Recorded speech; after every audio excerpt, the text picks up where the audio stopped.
ሰው ልጅሽን ወይ እህትሽን ቢደፍራት አያርገውና አንድ ህግ ወጣ ነው። ከዛ ህጉ ምንድነው? ያ የደፈራት ሰውዬ ግዴታ ከሷ ጋር መኖር አለበት ተብሎ ቢባል ተስማሚያለሽ? አረ ምን አይነት ሀሳብ ነው የምታመጣው? ያልሰው ኦልራይት፣ ይሄንንም ላሳይሽ። ይኸውልሽ የእግዚአብሔር ቃል ነው። ይሄም ኦሪት ዘዳግም ምዕራፍ 22 ቁጥር 28 እግዚአብሔር ነው የሚናገረው። ማናቸውም ሰው ድንግልና ያላትን ያልታጨች ልጃገረድን ቢያገኝ ወስዶም ቢደፍራት ቢያገኙትም ያ የደረሰባት ሰው 50 የብር ሰቅል ለብላቴናይቱ አባት ይስጥ፣ አስነውሯታልና ሚስት ትሁነው፣ በእድሜ ዘመኑ ሁሉ ሊፈታት አይገባውም ማለት ነው። ተስማሚያለሽ? በጣም ጥሩ። ምክንያቱም አንቺ ስታስቢው ከደፈረሽ ሰው ጋር እንደዛ አሰቃይቶ ደፍሮሽ ዘላለም አለምሽን ከእሱ ጋር መኖር ማለት አለ። የእስልምና አስተማሪ ኡስታዝ ኢብራሂም አፖሎጀስቲክ ምንድነው የጠየቀው?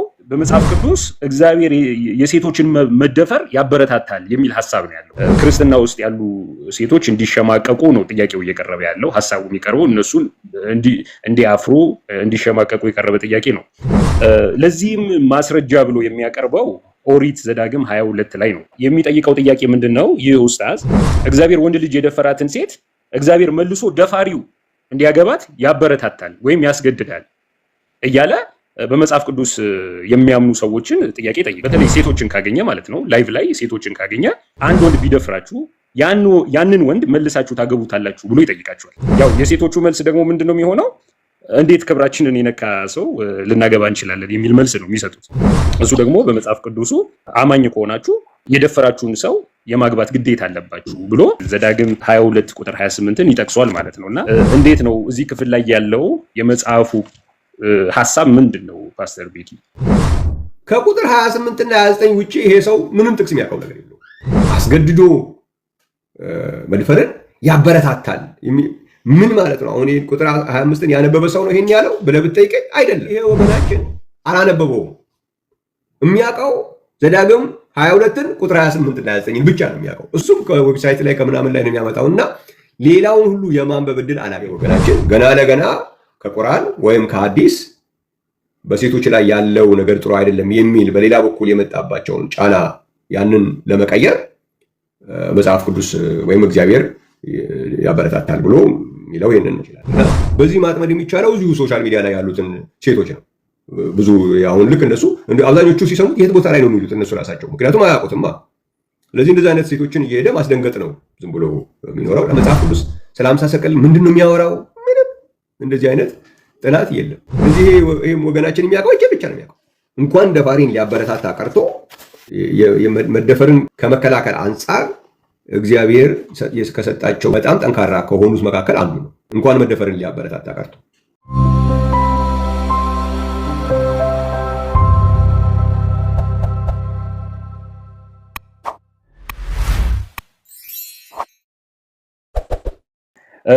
ሌላኛው ጥያቄ ምንድነው? ምናልባት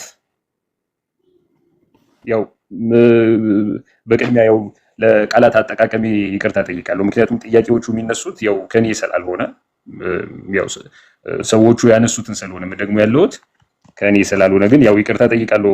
በቅድሚያ ምንድነው ስማቸውን የምጠቅስበት ዋና ምክንያት ምንድነው? ኦሬዲ ሶሻል ሚዲያ ላይ ሁሉም ሰው ስለሚያውቃቸው ያው እየዋሻው እንዳልሆነ ጥያቄውም እነሱ እየጠየቁት ያለው ጥያቄ ስለሆነ ነው ጥያቄው ስማቸውንም እየጠቀስኩ ያለሁት። የእስልምና አስተማሪ የሆነ ደግሞ ኡስታዝ ኢብራሂም አፖሎጀስቲክ ያነሳው አንድ ሐሳብ ነበረ። ከሰሞኑን በተደጋጋሚ ላይቭ ላይ ሰማዋለሁ። ቅድምም እንዳልኩት የሚጠየቁት ጥያቄዎች እኛ አይደለም የምንጠየቀው፣ በስላሴ ትምህርት ውስጥ ያሉ በሌላ ቤተ እምነት ውስጥ ያሉ ሰዎች ናቸው ጥያቄው የሚጠየቁት። ነገር ግን ቅድም እንዳልኩት እኔ እንደ ክርስቲያን ይሄኛው ብዙ የነዛ እኛንም ቢያገኙን የሚጠይቁት እኮ ነው። ራንደምሊ ነው የሚጠይቁት። ትክክል። እኔም ለዛ ነው ትክክል መጽሐፉ የኔም እስከሆነ ድረስ ነው ጥያቄውን እያቀረብኩ ያለሁት ማለት ነውና ለዛ ነው እንዲመለስልኝ የፈለኩት። ምንድነው ኢብራሂም ምንድነው የጠየቀው? እግዚአብሔር በመጽሐፍ ቅዱስ እግዚአብሔር የሴቶችን መደፈር ያበረታታል የሚል ሐሳብ ነው ያለው። ሐሳቡን በደንብ አብራራዋለሁ ጥያቄውን። ግን በመጽሐፍ ቅዱስ ክርስትና ውስጥ ያሉ ሴቶች እንዲሸማቀቁ ነው ጥያቄው እየቀረበ ያለው። ሀሳቡ የሚቀርበው እነሱን እንዲያፍሩ እንዲሸማቀቁ የቀረበ ጥያቄ ነው። እግዚአብሔር የሴቶችን መደፈር ያበረታታል በሚል አንድ መጽሐፍ ቅዱስ ክፍል እየጠቀሰ ይናገራል ማለት ነው። እንደውም ቪዲዮ ሰርቶ ነበረ። በምን አይነት ምክንያት እንደሆነ አላውቅም። አሁን ቪዲዮ የለም፣ ጠፍቷል ያለው። እንደውም በአጋጣሚ ቼክ አድርጌው ነበረ፣ ቪዲዮ ለቆ ነበር። ያን ቪዲዮ ጠፍቷል፣ አሁን የለም። ግን ምንድነው ክርስትና እግዚአብሔር የሴቶችን መደፈር ያበረታታል በሚል አንድ ቪዲዮ ሰርቶ ለቆ ነበረ። ለዚህም ማስረጃ ብሎ የሚያቀርበው ኦሪት ዘዳግም 22 ላይ ነው። ምናልባት ማየት ከቻለን ፓስተር ቤኪ ዘዳግም መጽሐፍ 22 ቁጥር 28 ነው የሚያነሳው። ዘዳግም መጽሐፍ ምዕራፍ 22 ቁጥር 28። ኦኬ ላነበው። ዘዳግም 22 ቁጥር 28 ማናቸውም ሰው ድንግልና ያላትን ያልታጨችን ልጃገረድ ቢያገኝ ወስዶም ቢደርስባት ቢያገኙትም ያ የደረሰባት ሰው 50 የብር ሰቅል ለብላቴናይቱ አባት ይስጥ፣ አስነውሯታልና ሚስት ትሁነው፣ በእድሜዋም ዘመን ሁሉ ሊፈታት አይገባውም ይላል። አሁን ይሄ የደረሰባት ሰው ምንድን ነው እያለን ያለው? ቁጥር 29 ላይ ያ የደረሰባት ሰው 50 የብር ሰቅል ለብላቴናይቱ አባት ይስጥ፣ አስነውሯታልና ሚስት ትሁነው ይላል። በእድሜዋ ዘመን ሁሉ ሊፈታት አይገባም። አሁን ይህንን ጥቅስ ካነበበ በኋላ የሚጠይቀው ጥያቄ ምንድን ነው? ይህ ኡስታዝ እግዚአብሔር ወንድ ልጅ የደፈራትን ሴት እግዚአብሔር መልሶ ደፋሪው እንዲያገባት ያበረታታል ወይም ያስገድዳል እያለ በመጽሐፍ ቅዱስ የሚያምኑ ሰዎችን ጥያቄ ይጠይቃል። በተለይ ይህ ኡስታዝ ሴቶችን ካገኘ ማለት ነው፣ ላይቭ ላይ ሴቶችን ካገኘ የሚጠይቀው ጥያቄ ምንድነው? አንድ ወንድ ቢደፍርሽ ይላታል። ሴቶችን ሲያገኝ ማለት ነው። ምንድነው የሚላቸው ይሄ ኡስታዝ? አንድ ወንድ ቢደፍራችሁ ያንን ወንድ መልሳችሁ ታገቡታላችሁ ብሎ ይጠይቃቸዋል። ያው የሴቶቹ መልስ ደግሞ ምንድነው የሚሆነው? እንዴት ክብራችንን የነካ ሰው ልናገባ እንችላለን የሚል መልስ ነው የሚሰጡት። እሱ ደግሞ በመጽሐፍ ቅዱሱ አማኝ ከሆናችሁ የደፈራችሁን ሰው የማግባት ግዴታ አለባችሁ ብሎ ይህንን ክፍል ዘዳግም 22 ቁጥር 28ን ይጠቅሷል ማለት ነው። እና እንዴት ነው እዚህ ክፍል ላይ ያለው የመጽሐፉ ሐሳብ ምንድን ነው ፓስተር ቤኪ? እኔ ራሴ በጣም ይገርማል። ይሄ ጉዳይ እንትን አድርጎኝ ገብቼ ነበረ። ብዙ ቦታ ሲያደርግ ስላየሁት እኔ ራሴ ገብቼ ነበር ላነጋግረው እና ልክ እንግዲህ ፕላትፎርሙ ይፈቅዳል እና ዝም ብለህ ምንድነው የሚባለው ምንድን ነበረ ከሆስት አይነት ነገር ዝም ብለህ ሰዎችን ራንደምሊ ማግኘት ትችላለህ መሰለኝ። እና እኔ እንደዛ አድርጌ አላውቅም። በተሳረገ ይገባል። ከዛ በኋላ ደህና ናቸው እንደምናቸው ምናምን ብሎ ከዛ በኋላ አንድ ትንሽ ግር ያለኝ ነገር አለ። አሁን ሴት ልጅ ቢኖራችሁ አንድ ሰው ቢደፍረው ለዛ ለደፈረው ሰው ትድራላችሁ? እና በጣም ነው የሚሰው እንዴት ለደፈረ ሰው ምናምን ብሎ ሽምቅቅ አይነት ነገር ያልከው ነገር አይቻለሁ። እና እንዲያውም አንዳንድ ሚዲያ እንትኖች ላይም ሲዞር ነበረ እንደዛ 2 ሰዎች 3 ሰዎች እንደዛ የተደረጉ ሙስሊም ወዳጆቻችን መጽሐፍ ቅዱስን ስለማያውቁ የሚገርም ነገር ነው። በጣም በቃ ከመጽሐፋቸው ላይ ያሳያቸው እያሉ በቃ ይገረማሉ። አለቀ በቃ እንደዛ ነው ነገሮች የሚሆኑት። ልክ ይሄኛውም ተመሳሳይ ይሄንም ሲቀርብ እኔም እንደሰማሁት በሶሻል ሚዲያ ላይ ሲሽከረከር እንደሰማሁት ቁጥር 28 ናት የምትጠቀሰው እና አንዳንዴ ለአንዳንዶቹ ቁጥር 29ንም ይጠቅሳሉ። ማናቸውም ሰው ድንግልና ያላትን ያልታጨች ልጃገረድ ቢያገኝ ወስዶም ቢደርስባት ቢያገኙትም ያ የደረሰባት ሰው 50 ሰቅል ለብላቴናይቱ አባት ይስጥ፣ አስነውሯታልና ሚስት ትሁነው፣ በእድሜውም ዘመን ሁሉ ሊፈታት አይገባውም። ስለምንድን ነው ከላይ ምን የተባለ ነገር አለ? 50 ሰቅልስ ለምን ተባለ? 50 ሰቅልስ ራሱ ምንድን ነው? በመጽሐፍ ቅዱስ ውስጥ ስለ 50 ሰቅል ሲወራ መጽሐፍ ቅዱስ ስለ 50 ሰቅል ምንድን ነው የሚያወራው? ምንም እንደዚህ አይነት ጥናት የለም። ስለዚህ ይሄም ወገናችን የሚያውቀው እጀ ብቻ ነው የሚያውቀው። እሱም ከራሱ ያመጣት አይደለችም። ሌላ ቦታ ላይ ሲጠየቅ አለ እናንተ ሳይት ላይ ብትገቡት የምታገኙት ነገር። ከዛ ትመጣለች። ያቺ ጥቅስ ብቻ ናት የምትታወቀው። እሷን ብቻ ነው የሚጠይቀው። ከዛ በኋላ ለምንድን ነው ይሄ የሚሆነው? ቅድም ካልኩት ነገር ጋር ተመሳሳይ ነው የምላችሁ። ለምንድን ነው? ምናልባት ምን ተጠይቋል? ወይ ከቁርአኑ ላይ ወይ ከሐዲሱ ላይ ሴቶችን አስመልክቶ ያሉ ጉዳዮች አሉ እና ጥሩ አይደሉም ለሴቶች የሴቶችን እይታ በጣም ዲግሬድ የሚያደርጉ ሀሳቦች አሉት ተብለው የሚጠቀሰዋል። ከሐዲሱም ከቁርአኑም ላይ የሚጠቀሰዋል። ያንን ካውንተር ለማድረግ ነው የሚመስለኝ እኔ ካለኝ ኤክስፒሪየንስ። ያን ካውንተር እንዴ እናንተም ጋር ያለ አይደለም እንዴ ለማለት ነው ይሄ የሚቀርበው እንጂ ጥናት ተደርጎበት ምን እንደሚያወራ ታይቶ አይደለም። እንደሱ መሆኑን ላሳየ፣ ምንም ጥናት የተጠናበት እንዳልሆነ ላሳየ። እዚህ ክፍል ላይ አንድ የተደፈረችን ሴት አግቡ እንደዚህ አይነት እኔ እንዲያውም በመጽሐፍ ቅዱስ ውስጥ ሲሪየስ የሆነ እርምጃ ለደፋሪ እንኳን ደፋሪን ሊያበረታታ ቀርቶ በብሉይ ኪዳን የሕግ መስመር ውስጥ በጣም ጠንካራ የሆነ መደፈርን ከመከላከል አንጻር እግዚአብሔር ከሰጣቸው ትእዛዞች መካከል በጣም ጠንካራ ከሆኑት መካከል አንዱ ነው። እንኳን መደፈርን ሊያበረታታ ቀርቶ ምክንያቶቹን ልግለጽ። አንደኛ ቁጥር 25 ላይ ላንበብ። እንዳልኩ ያው ሲነበብ ቁጥር 28 እና 29 ብቻ ነው የሚነበበው። ለምንድን ነው? ሮንግ ፒክቸር ሰዎች ላይ ለመቅረጽ ነው ያ የሚደረገው። የዛ ሮንግ ፒክቸር ዓላማ ደግሞ እነሱ የተጠየቁት ጥያቄ አለ ወይ ከቁርአኑ ተጠቅሷል ወይ ከሐዲሱ ተጠቅሷል። ስለዚህ ያንን ካውንተር ለማድረግ እንደዚህ ብንላቸው ያንን ጥያቄ እኛን ወደዚህ አይጠይቁንም ከሚል የሚመጣ ነው የሚሆነው። ያ ግን በእውቀት እና በማስረጃ ለሚያይ ሰው ብዙ ጠቃሚ አይደለም። እዚሁ ግን ለሶሻል ሚዲያ ዝም ብሎ ምንትን ስለሆነ ለመበሻሸቅ ሊሆን ይችላል። ምን ይላል? ቁጥር 25 ላይ እዚሁ ዘዳግም 22 ቁጥር 25 ላይ ሌላ ቦታ ላይ እንኳን መሄድ ሳያስፈልግ፣ ነገር ግን ሰው የታጨችውን ልጃገረድ በሜዳ ቢያገኛት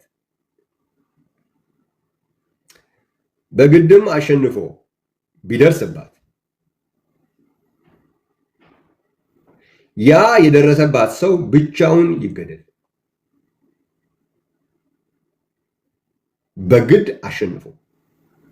በግድ አሸንፎ ቢደርስባት። ይሄ እንግዲህ አስገድዶ የሚባለው ነው። የእሷ ኮንሰንት የለበትም።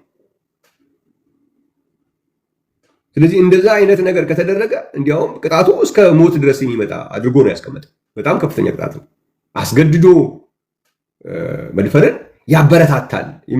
ምን ማለት ነው? አሁን ቁጥር 25ን ያነበበ ሰው ነው ይሄን ያለው ብለህ ብትጠይቀኝ አይደለም። ከቁጥር 28 እና 29 ውጪ ይሄ ሰው ምንም ጥቅስ የሚያውቀው ነገር የለው። ግን ያው ባይብሉን ወይም ባሽ ለማድረግ ወይም ዲግሬድ ለማድረግ እንዲሁ የሚመች ነገር ከተገኘ ዝም ብሎ ለመወርወር የሚደረግ ነው ማለት ነው። ስለዚህ ለአስገድዶ መድፈር ያለው ቅጣት በጣም ከባድ ነው። በዚህ ላይ ምን ይላል? በብላቴኔቱ ላይ ግን ምንም አታደርጉ። እሷ ላይ ምንም አይደረግባት። ለምን? እሱ ነው ያስገደደው ነው። በብላቴኔቱ ላይ ለሞት የሚያበቃ ኃጢአት የለባትም። ስለዚህ ለሞት የሚያበቃ ያለው እሱ ላይ ነው የሚለው የለባትም። ሰው በባልንጀራው ላይ ተነስቶ እንደሚገድለው ይህ ነገር ደግሞ እንዲሁ ነውና ያደረገችው ከእሷ በኩል በመጣባት ነገር ነው እንጂ የእሷ ኮንሰንት የለም ነው። በሜዳ ባገኛት ጊዜ የታጠችው ልጃገረድ ጮኻለችና የሚታደጋት አልነበረም።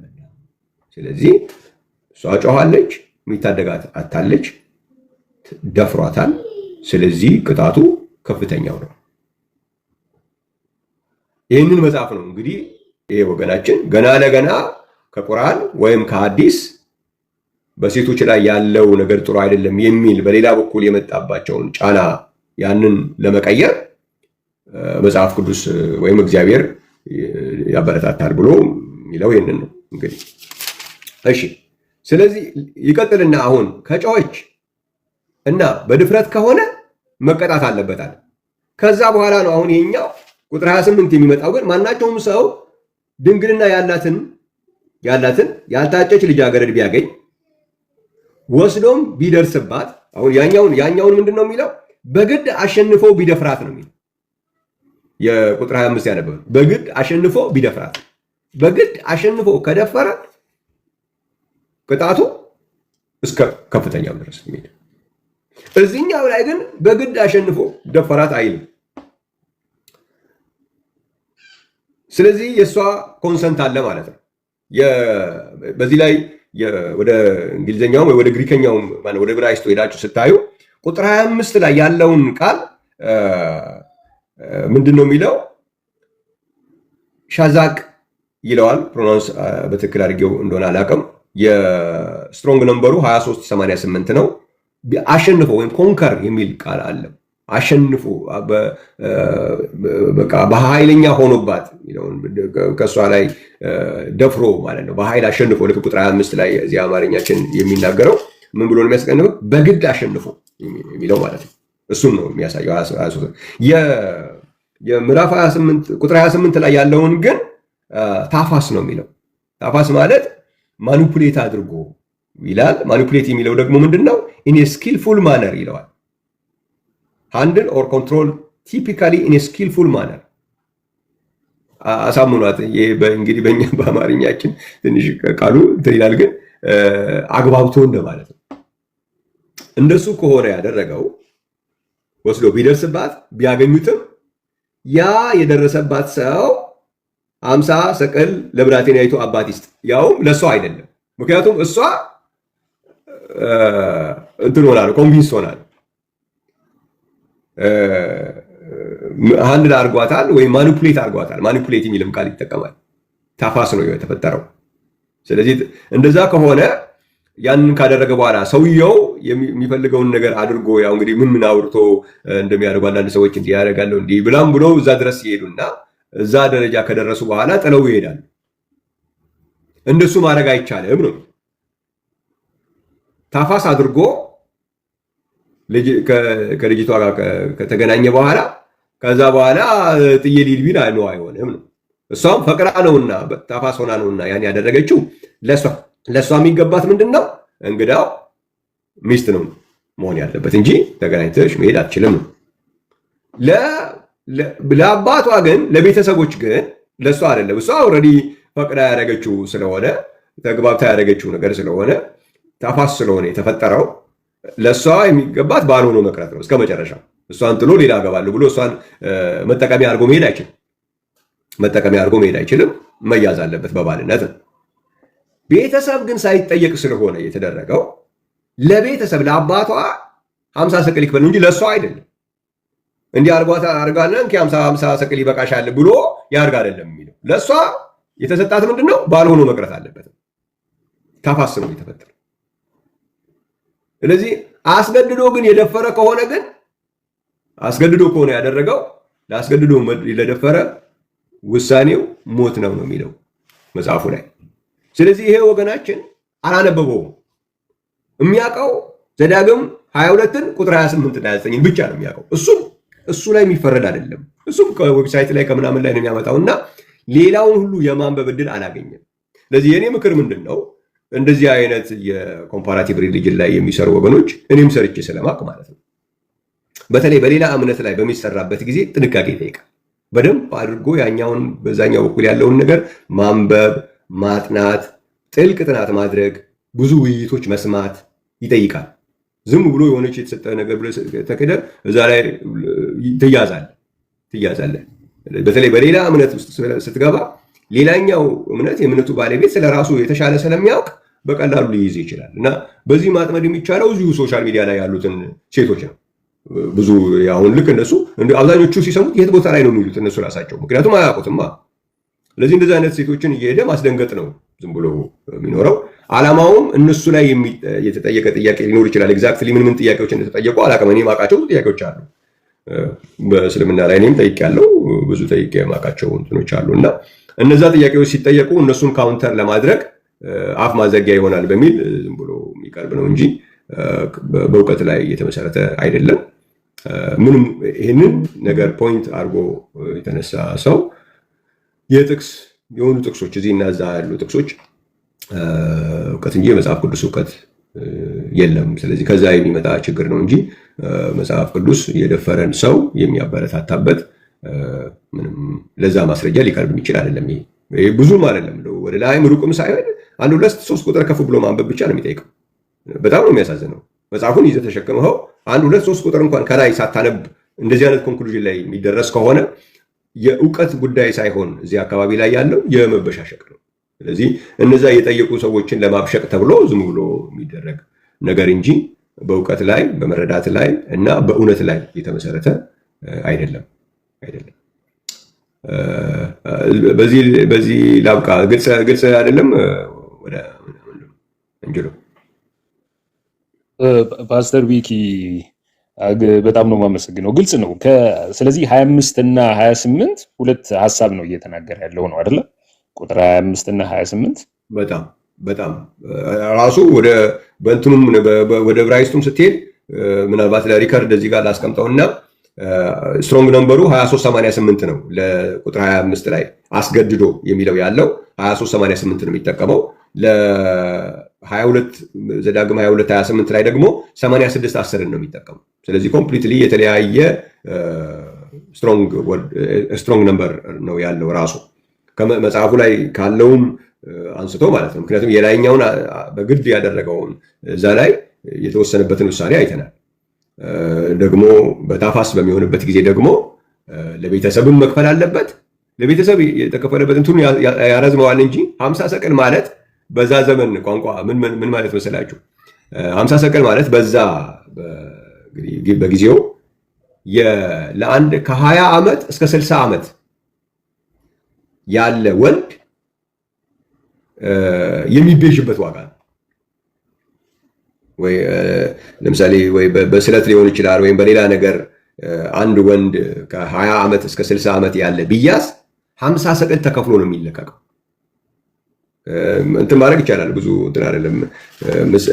ማነው ዘሌዋውያን ምዕራፍ 27 ላይ ብትሄድ ታገኘዋለህ። እና ጉዳዩ ያ ነው። እንዲያውም እዛ ላይ ምክንያቱም በዛ በተያዙበት ቦታ ላይ እንዳይቆዩ ለእህቶች ቀነስ ያለ ክፍያ ያስከፍላል፣ ለወንዶች ግን ያስጨምራል። እንዲያውም እዛ ላይ ዘሌዋውያን ምዕራፍ 27 ላይ ዘሌዋውያን 27